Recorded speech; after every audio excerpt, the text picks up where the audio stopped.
From the city of brotherly love, this is Shark Bite Biz with David Strausser. You just arrived to the newest episode of Shark Bite Biz. I'm your rockstar wannabe host, David Strausser, and this is your place to learn how to grow a business during complete global chaos. As always, this episode is brought to you by our amazing sponsor at SAP Global Platinum Partner, Sador. If your business is ready to move off of QuickBooks or some other antiquated solution like Maz 90, even green screen, well, give us a rig. We'll be able to help your business automate your business processes and take that next step to break through anything that is a barrier preventing growth. So again, go to sador.com or reach out to me directly. We'll be able to hook you up. Now let's get back to today's episode. Today's guest is a venture capitalist. Yes, a venture capitalist, if you can believe it. And no, they are not evil. We'll discuss that in today's episode. But our guest today specializes in getting your product to market. So who do we have today? Bokar Dia. Bokar is a thought leader within the GTM, go-to-market landscape, being a sales coach at the Harvard Business School, Revenue.fyi, and Scaling to100.com. He was an early employee at Hootsuite, starting as a sales rep, pre-revenue, leading multiple GTM teams throughout its growth to 150 million plus ARR, which stands for annual recurring revenue, employees, and 300 million in funding. So, hey, without further delay, let's bring Bokar right on in here. Business strategy. Bokar, welcome to Shark Bite Biz. You, my friend, you just became Shark Bait. Hey, David. Thanks for having me. No problem. I'm glad that you came on the show. So first question, we ask everybody right out of the gate, kind of a tradition here on the show, is what's your background? What's your experience? How'd you get to do what you're doing? Basically, in a nutshell, tell us what makes Bokar Bokar. Is that a philosophical question? Let me just touch on. So I'm a managing director at Form Ventures today. So we're an early stage fund, but my background's actually a little interesting in that I started, my background's actually technical. So that's what I studied at university. I did computing science and realized I did not want to be a software developer, but I did want to be in tech. So I was lucky enough to join a company very early stage that ended up being pretty successful called Hootsuite. I was one of the first sales. Yeah, unicorn based out of Canada, social media marketing company that's. Oh, you're being sarcastic.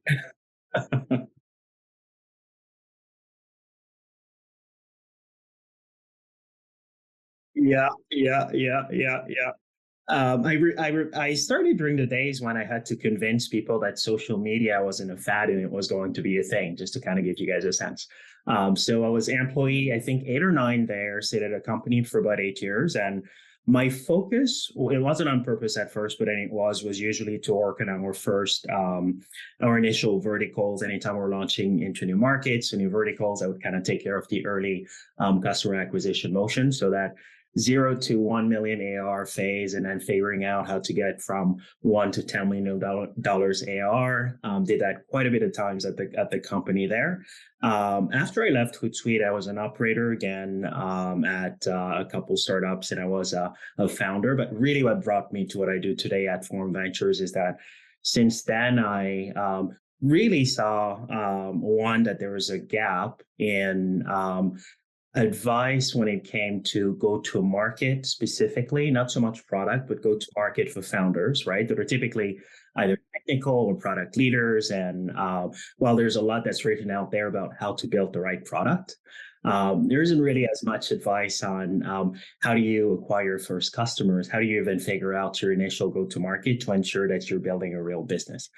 So that's a lot of what I've done over the last 10 years, really working with founders between, I'd say, pre-seed and Series B on that early customer acquisition. And I do it all of that as part of Forum as well. So we work with really early stage founders, helping them get to where they need to get. Sorry to interrupt, but you just mentioned two words that are not really acronyms, but there might be some people out there that you say like Series B, stuff like that. I know what it is. But many people out there that are listening might not know what that means. Can you kind of explain that a little bit? Yeah, that's a good question. So in venture funding, we kind of there's with the way things work is that investors will kind of look at where you're at in terms of certain milestones, and based on those milestones, will write you a check. And there's different rounds. So the first of those rounds is called a seed round, which is typically where a founder will have an idea and an initial concept, maybe an MVP that they've built with some customer interest, and really they need that seed capital in order to build that product and acquire their first customers. And then it just kind of goes into series. So you've got a pre-seed round, a seed round, a Series A, which is your first real institutional round, Series B, and so on. That's kind of what I was referring to. How many series does it, I mean, because I'm familiar with Series A, Series B, Series C, but one thing I don't even have clarity on, how many series are there? I mean, did they get down to double Z or what?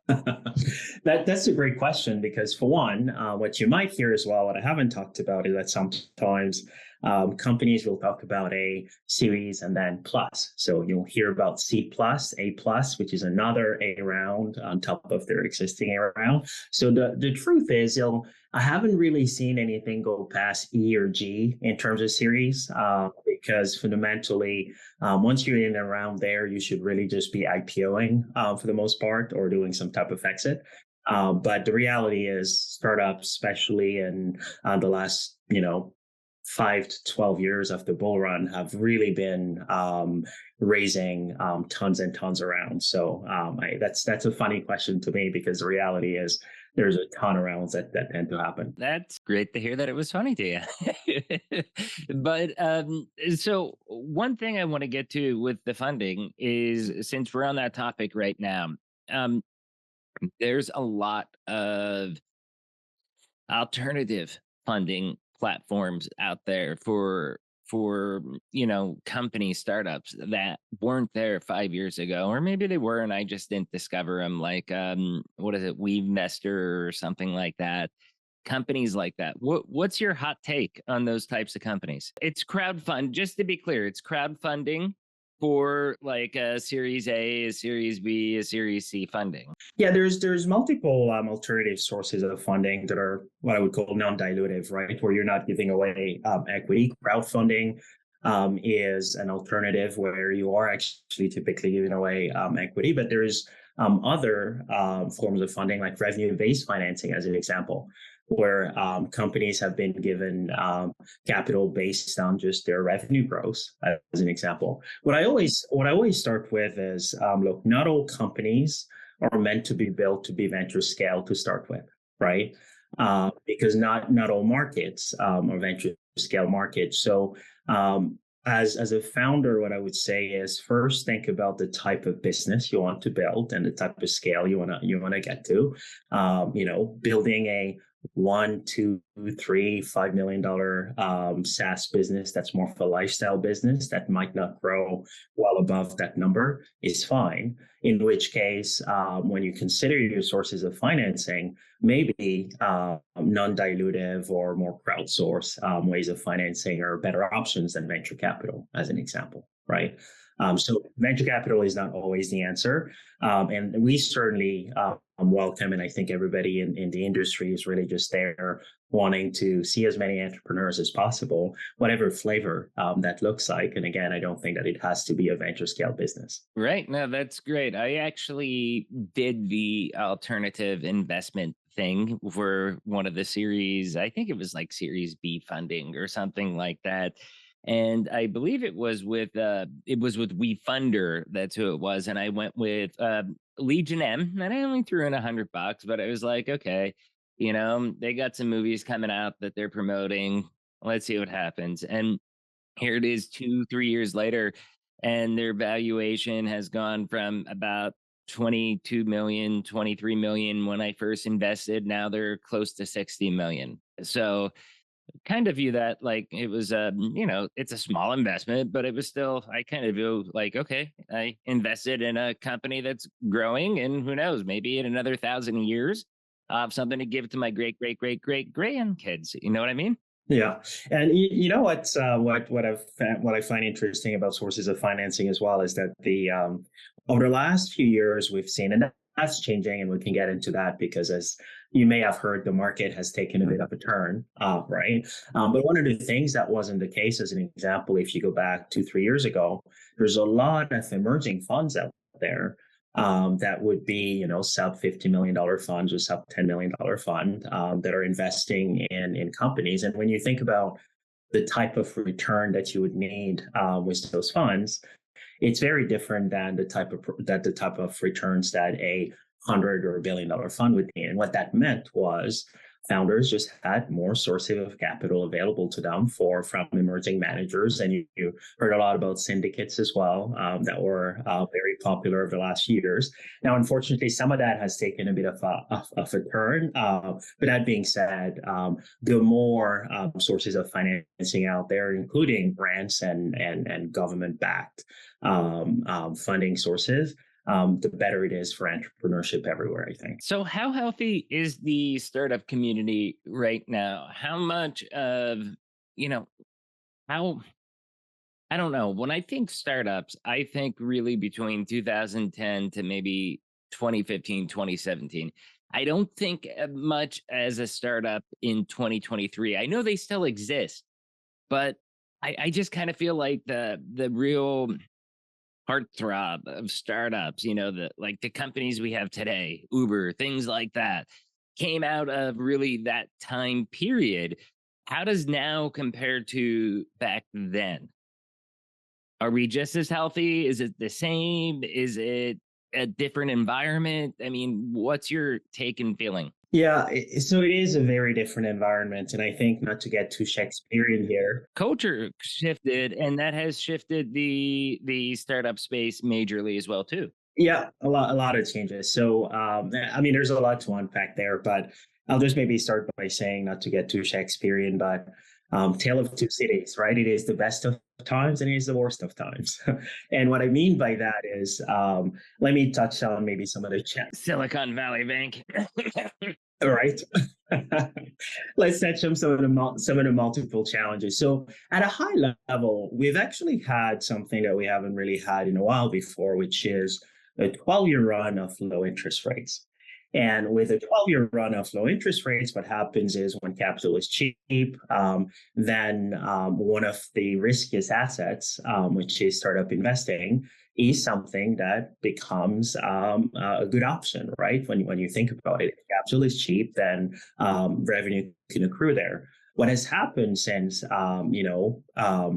one, the pandemic, two, some of the supply chain challenges, three, some of the macroeconomic changes, is that a lot of that has contributed to increasing really the risk profile of those investments. And I can get into the macroeconomics, but I'm not going to go there. But fundamentally, what has changed is that investors and LPs. It started with LPs, then it's gonna go with investors, and we've seen some of the changes in the public market, where it used to be that companies were trading at 100x revenue, which personally I don't think was ever healthy, right?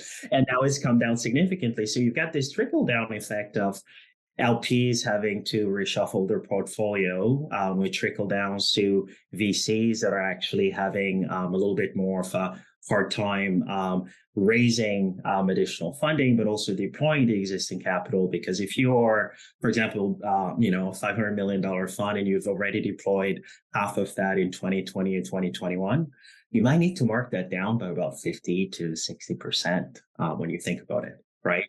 And what that means is we have now an environment where I think, for a couple of years, and I realize that I'm on air, but don't quote me on it.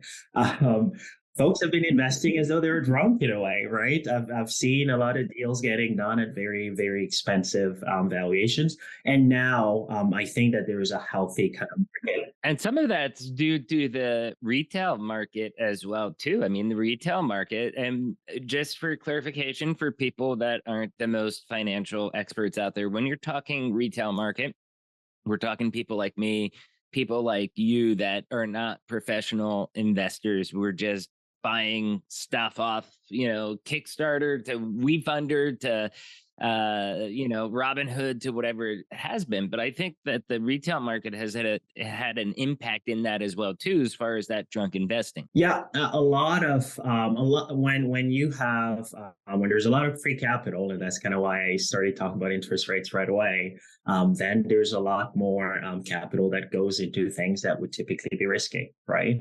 And different types of investments are available to folks. But let me circle back on what I said earlier, which is the worst of time, the best of times as well. So on the one hand, you have this moment where it is much harder for founders to raise capital. It is much harder for companies to scale. Why? Because when you think about what's going on and you've seen the layoffs, you see companies tightening up their belts, that means that they're buying less software, they're buying less things, right? So fundamentally, it's a very hard environment to be in. Now, history tells us, you're talking about Uber, you're talking about some of those companies earlier.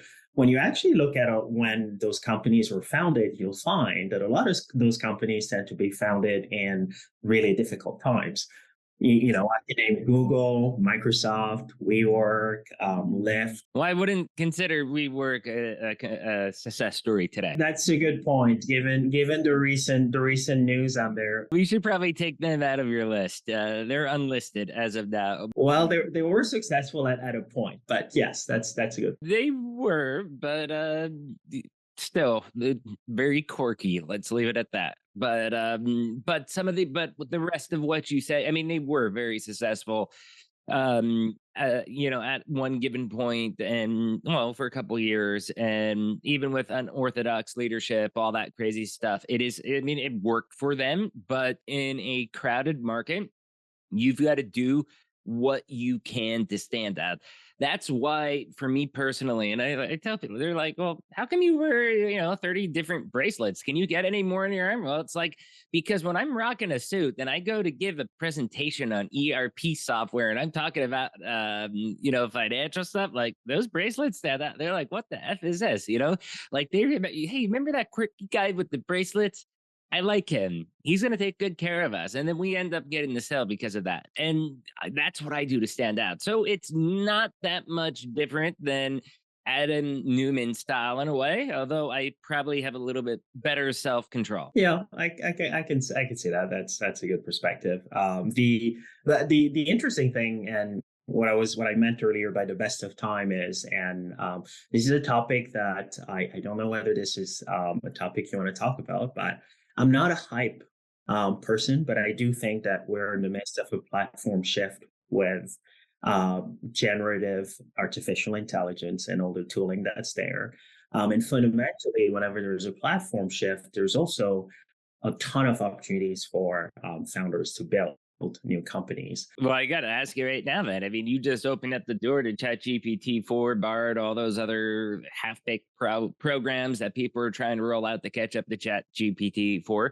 But what do you think on the moratorium that they're asking for as far as further development on AI for 6 months to pause and wait? I am totally against that. I think it will stifle innovation.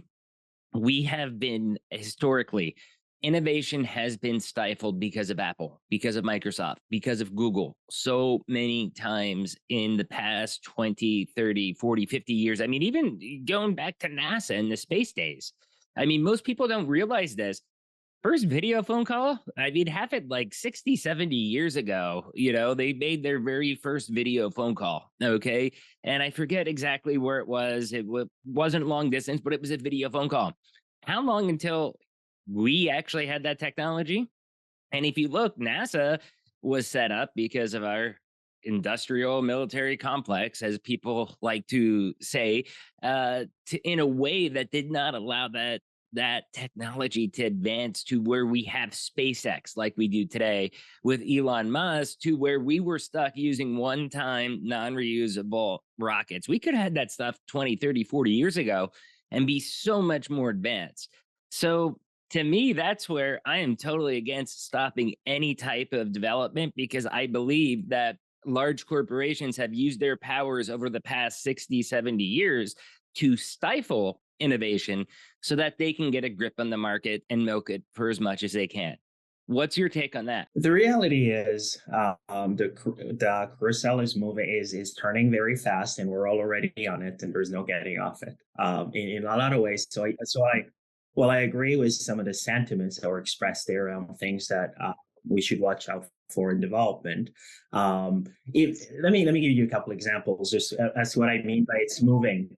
Yeah, it's just moving very fast. So if you look at OpenAI, which is the company behind ChatGPT, and we don't even need to take a very long lens. Let's just take a look at the last couple months or so. They released ChatGPT 4, and there's a bunch of startup that went out there and got very excited, and the entire industry got very excited about ChatGPT 4 and started including that in some of their applications.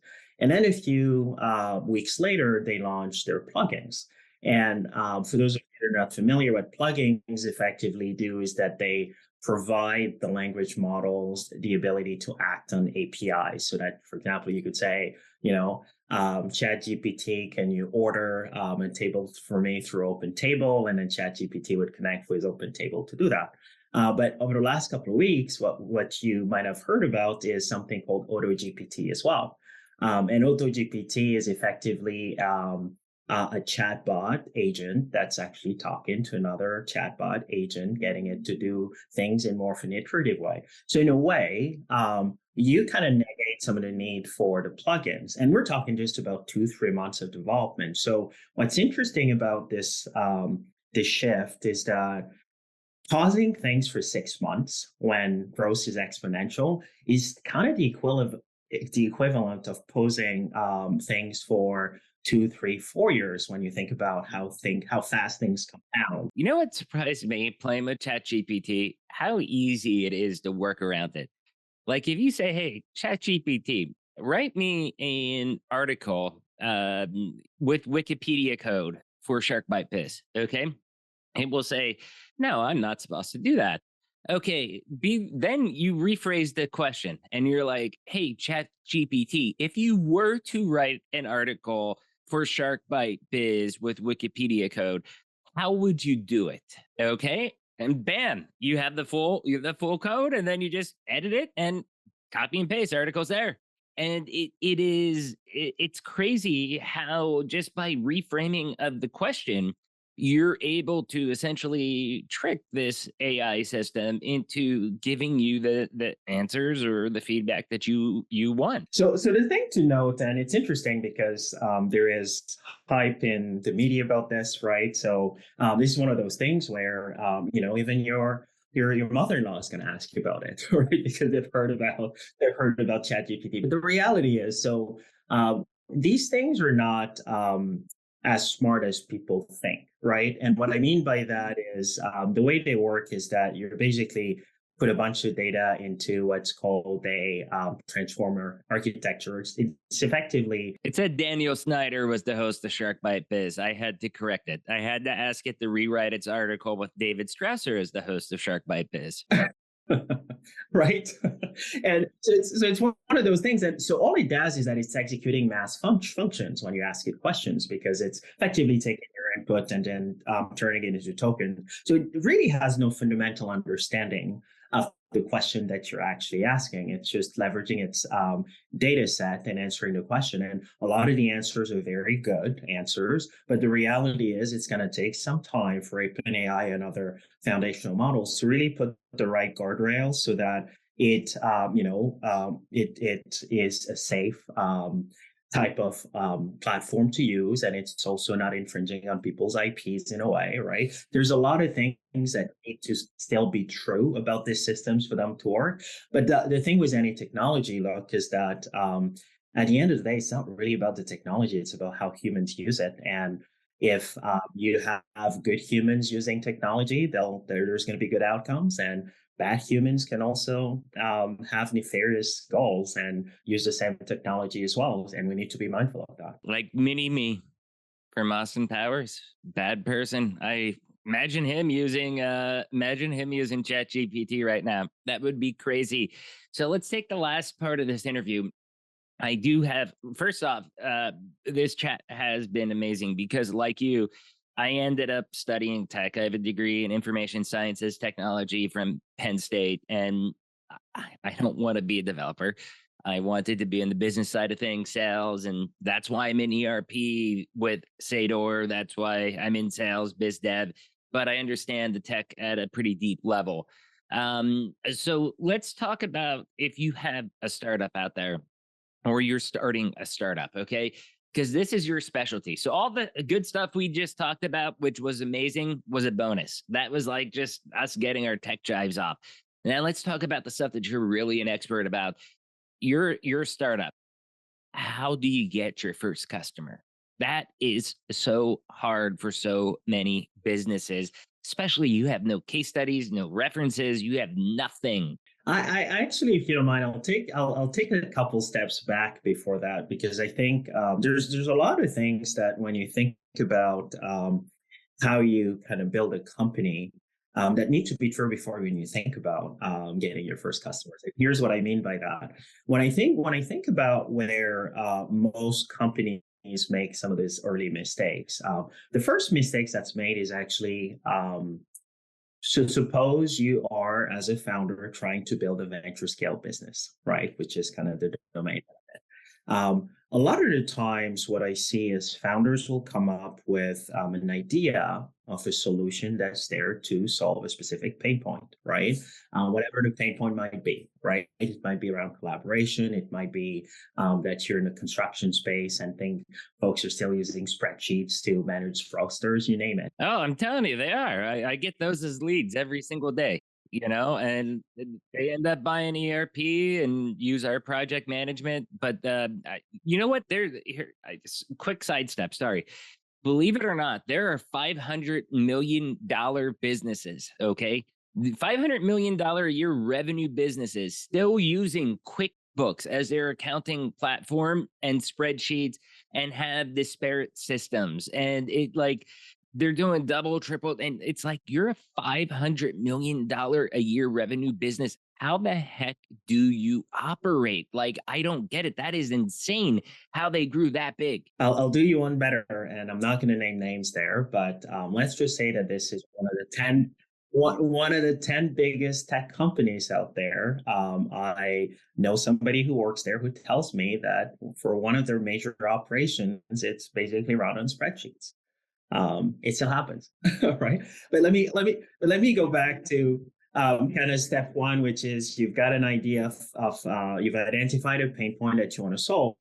Here's kind of the step that typically misses there is that folks fail to think about how many other people would have this pain point. And what I mean by that is if you're building a venture scale business, you have to not only identify a pain point, but you have to make sure that there's enough people that experience this pain point to justify a venture scale outcome, right? And the way you do that is that you come up with hypothesis, and this is where my technical background comes to play.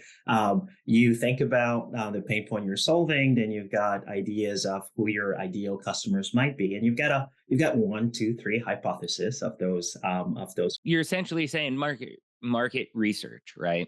You need to know the market and know the market potential. Yeah, think about who that potential customer is, what their challenges are, what the company looks like, the size, and really detail it out in such a way that you've got an idea of what your ideal customer profile, it's called ICP, looks like. And once you do that, there's a second step of really going out and validating that that pain point actually exists. So that's kind of step 2. And I'm not even talking about acquiring customers yet. I'm actually just talking about get out of the building, go and talk to some real humans about their day to day and whether or not these challenges that you're trying to solve actually exist and are actually urgent enough to want to actually buy a solution to solve that. Just to clarify, real humans, not the band ICP, right? No insane clown posse. We're just real humans, ideal customer profiles. That's who you want to talk to. Humans, people that are actually going to be using your product, because that's the reality, right? And there's a tendency. So, and I know I have that tendency too. I'm technical, so there's a tendency to want to just build a product and see how people feel about it. But the reality is there's a lot that you can do without writing a single line of code. And I'm not even talking about code yet. I'm talking about interviewing customers to really understand, to really kind of crystallize and get to your own conclusion that this pain point is actually real, and that if you were to solve it, it would benefit them in tangible, measurable ways. Once you do that, there's a second step of now going, okay, so I've had conversation with these three groups of customers that I thought would be ideal for me.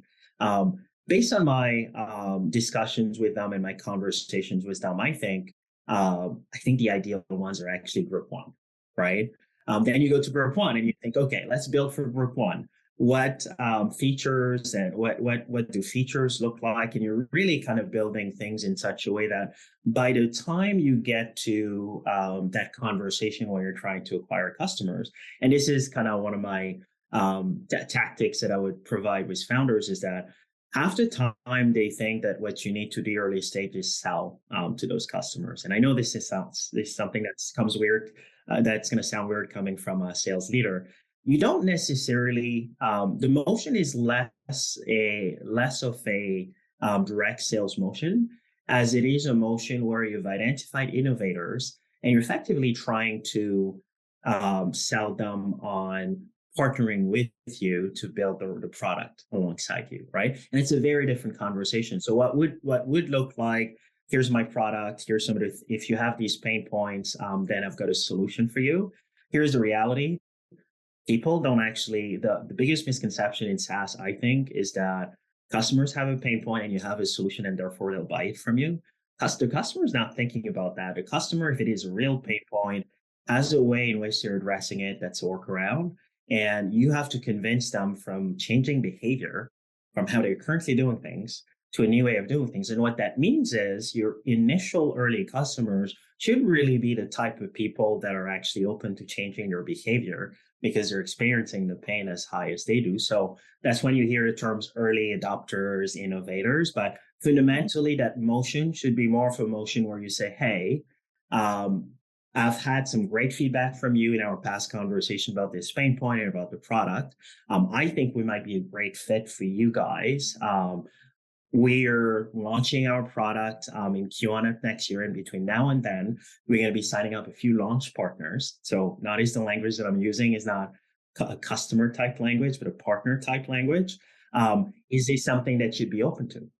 And when you approach things that way, it's a very different type of conversation than just kind of going in and saying, do you have budget? Who would need to buy this stuff, right? Because fundamentally, you now have a champion. Yeah. Sorry to interrupt you. So I understand the point of getting the champion, and we'll continue that in 1 second. But are you charging them, or are you giving it to them because you need that champion while you build it out to help you actually get more sales? So I've got so my take on that, and it depends on the product, right? Like if you're building, for example, a product. So at my former company at Hootsuite was a premium product, as folks know. So you give away the product for free, but it really just acts as kind of a funnel. Well, there's that too, right? I think they killed off the free version now, and they killed off the $15 a month version. Yeah, I'm pretty sure I was upset when I was signing up for it with how much it cost me, because I'm on all social media platforms. I have the personal and the podcast, and it's like, holy, I'm going to be spending this much for Hootsuite nowadays. And it actually sent me looking for alternatives, but Hootsuite was the first one. I mean, really out there doing that, I feel. And, what you built with them was an amazing product. And now there's about 50 different competitors that do it. Yeah, all I would say is, I mean, not to dive too much into that, but API access costs something these days. I mean, you've heard Twitter and those changes there. So sometimes you have to do what you have to do as a company. But the so to your question, I guess the piece there is it's what I actually think very strongly is that if you in fact identify the right customers that are experiencing that have that hair and fire urgency problem, you really should be charging them to solve for that pain point, right? And this is something that I see founders make the mistake of quite a bit, is that they'll go in and just go for logos because they're interesting logos and give them the product for free. But here's the reality. Logo. I thought you meant the word low and go, not logo, meaning brand. Okay, so you're talking about just getting the logo as far as the brand name. We can get into this, but I'm a French native speaker, so sometimes the words come out a little weird. I say logos. Yeah, I say logos all the time. And what I heard it, probably a good time to tell everybody, you said French Canadian. You're probably our first Canadian guest in over a year, and you're coming to us from Vancouver. So you might see some, some lag, some pixelation, and some talking over each other because there is a little bit of latency. We're far away apart from each other. But, Bokar, you're doing an amazing job. You're full of intelligence. Keep going, my friend. I haven't said hey or a boat yet, so we're good. Just to close out the topic and the question that you asked me, I think as much as possible, you should really have launch partners be paid launch partners. So it can be a paid pilot, it could be anything, but the reality is having initial partners that have skin in the game and that actually truly experience the problem will just actually help you build the right product. So my inclination is always try to charge them, and in most cases, those are the folks that will help you build the right product. That has been amazing. So I guess to wrap up, let me ask, how can people find you online? How can they find out more about your company? And, tell us everything there is to know about Bokar Dia online, so people can digitally, remember, I'm staying digitally. So if you get a physical stalker, not us, digitally stalk you. You don't hold responsibility for that. So I've got, I have been an operator, I've been a founder, and I'm now an investor. And a lot of what we do as Forum is really help founders with our experience as operators and as founders. So we're going to write 120 checks this year. We focus on pre-seed and seed stage companies for the most part. So we've got an accelerator program, we've got a seed fund, and we've got a studio. What I would say is if you're listening to this and you are either a founder or you know a founder that's very early stage, just looking for help when it comes to go-to-market fundraising and really understanding the initial kind of 0 to 1 phase, reach out, go to forumvc.com and you should see me there. And along with my information, I'm also on LinkedIn, and my name is pretty short. So it's Bokar, Bokar, Dia, DIA. And there's a lot of us on LinkedIn. So you'll find me very quickly from Forum Ventures. And feel free to reach out there. I'm usually pretty responsive on LinkedIn as well. Amazing. See, people, I told you venture capitalists are not evil. Pretty great. Some of us aren't. Some of you aren't. Some of you aren't. But hey, thank you so much for coming on, sharing your intelligence. You were amazing. And as always, everybody out there, we are going to have the link down below in the description. Bokar, very grateful for you coming on, my friend. David, thanks for having me. Anytime also. Okay, cheers. Everyone, bye. That was an incredible chat with Bokar, right?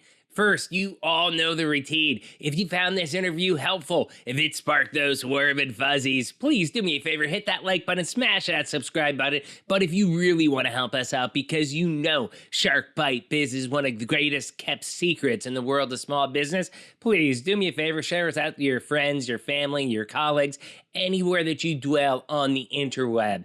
Every week we work on bringing you some of the best, biggest, and brightest minds in the world of business for personal, professional, and business growth. The 3 Gs, as I call them, they're the pillars of this show. And the only way we can grow at this point is if you keep commenting, liking, subscribing, and sharing the video out on YouTube, or even just sharing the audio version out wherever you're watching. It comes out to you helping us grow.